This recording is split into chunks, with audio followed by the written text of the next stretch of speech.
Well, welcome back once again, options traders, and I have another good question for the group. Can you ever be fully hedged? And it's a good topic because I hear this a lot, especially from the new traders. And they might hear about a strategy of, let's say, just simply buying a put to protect maybe a stock position. And they say, oh, I've got a full hedge because I bought an at-the-money option. Well, does that mean that you can take no losses? Does it mean that you can avoid a maintenance call if that's the purpose of this hedge? Or maybe you've sold a naked option and you say, I'm going to delta neutral hedge it. And because I'm delta neutral, I've neutralized the position and therefore I can take no losses and I'm just going to bleed away this time premium, which obviously is going to be a profit for me. So that really brings up a good question. Can you ever be fully hedged? Well, let's take a look. When traders use the term full hedge, what they mean is that the entire value is protected. So let's say that you buy 100 shares of stock currently trading for $100, 10,000 bucks into the position. And so you say, okay, I don't want to take any losses, so let me buy the $100 put.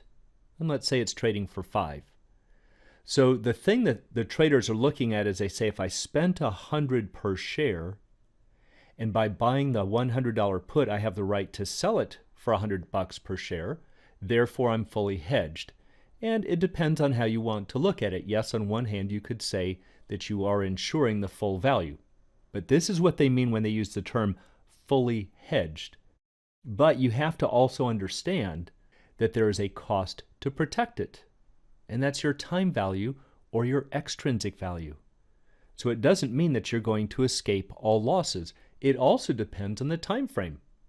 So for this position right here, buying 100 shares of stock and buying the $100 put for 5, what does this position look like today from a profit and loss standpoint? This is what it looks like. And so you can see down here, if the stock drops to 90, you actually have a $2 loss. You know, is it fully hedged? Well, it depends on how you want to look at it.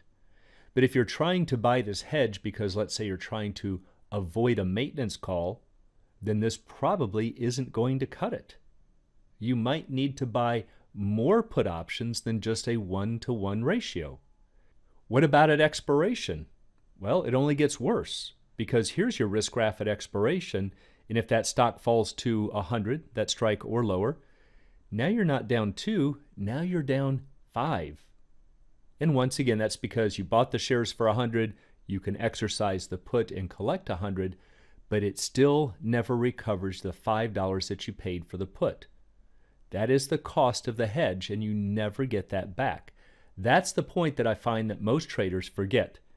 And this is why it's really a dangerous thing to do when traders go out and spend an inordinate amount of money on put options, or maybe they spend a fairly small amount, but they do it every single week or every single month, not realizing that it adds up over time.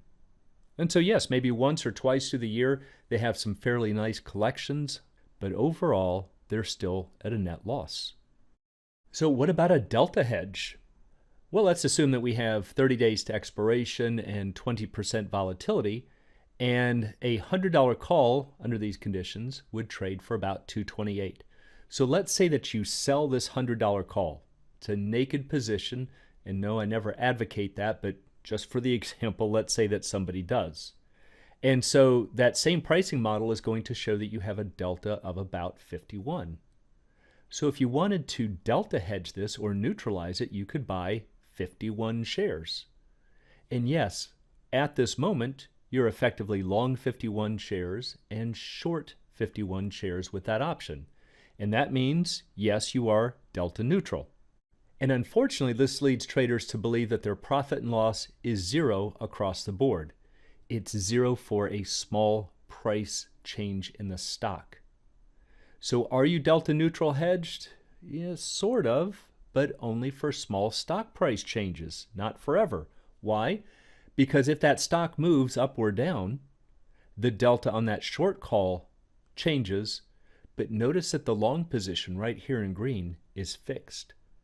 When you purchase those 51 shares, that remains the same level in your account unless you go and do what's called dynamic hedging, where you're continually rebalancing it. But a delta hedge by itself really does very little. It's just going to keep you fairly neutral for a small change in stock prices. So if you did this exact trade right here, you sold this $100 call for $228 and then bought 51 shares, this is what your profit and loss diagram is going to look like. So yes, in a very small range, right around that 100 strike, yeah, there's not a lot of gains or losses if the stock makes a fairly small move up or down. And that's why this portion of the blue curve is staying really close to zero right here for your profit and loss. But look what happens if the stock price rises up here to, let's say, 105. See, now we're into losses. If it rises to 110, the losses grow even bigger.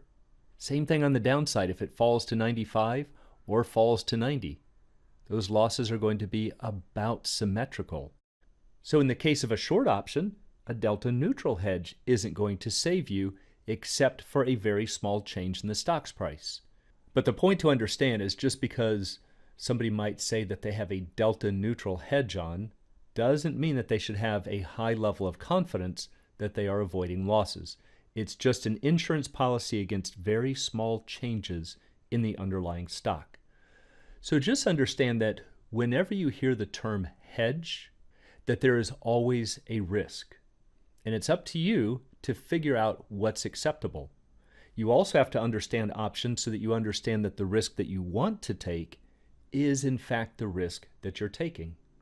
And so traders must identify when the hedge is effective. Is it effective today or at expiration? And depending on when you want that to be effective, it's going to dictate how you set up the position. But for right now, just realize that if somebody says that they have a hedged position, or that by purchasing or selling this option, it will hedge your positions, don't let it give you a false sense of confidence that you have no risk. For anyone who'd like to learn more about the arts and science of options trading, please check out the Alpha Trader course, Strategy Lab, and a brand new technical analysis course for 2021. Also, please join us on the Facebook trading group, Options A to Z, and you can find a link in the description below.